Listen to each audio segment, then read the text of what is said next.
the remote jungles of Guyana on November 18th, 1978, a tragic event unfolded that would forever scar the pages of history.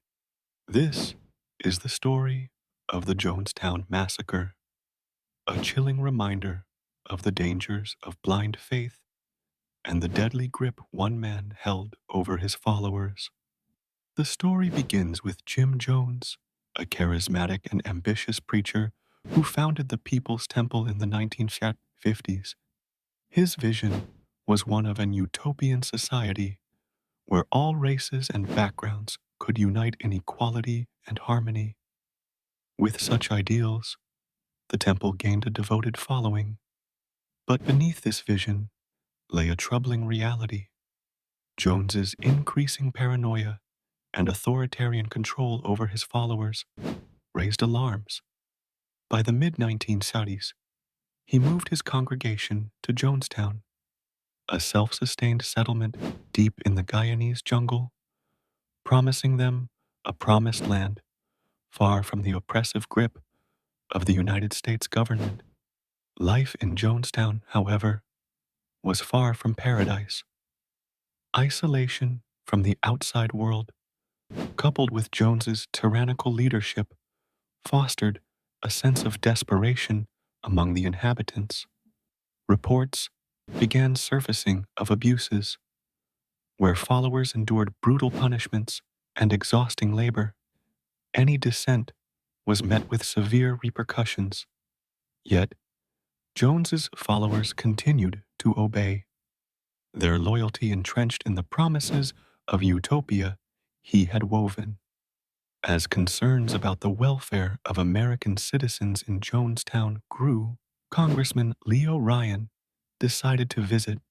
On November 17th, 1978, Ryan and a group of journalists and relatives of temple members arrived in Jonestown to investigate. Initially, they were welcomed with a facade of happiness and cooperation. However, as the visit progressed, several residents expressed their desire to leave with Ryan's group, exposing the facade for the first time. The true horror unfolded the very next day. As Ryan's delegation prepared to leave, armed temple members ambushed them on an airstrip. Congressman Ryan, along with 4 others, were brutally murdered. Back in Jonestown, Jones was well aware that the impending investigations were closing in.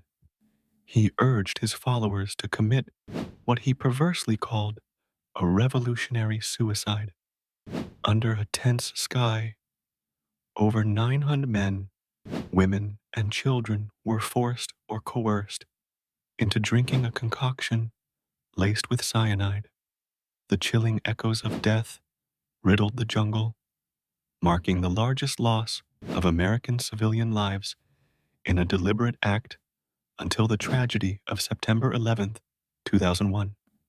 Today, Jonestown stands as a desolate echo of misplaced faith and unchecked power. The name alone has become synonymous with cults and the extreme lengths people will go, driven by manipulation and fear. It serves as a cautionary tale, a stark reminder of what can occur when individuals surrender their agency to a single dominating influence. In the aftermath, lessons were learned about the importance of critical thought and the dangers of absolute authority.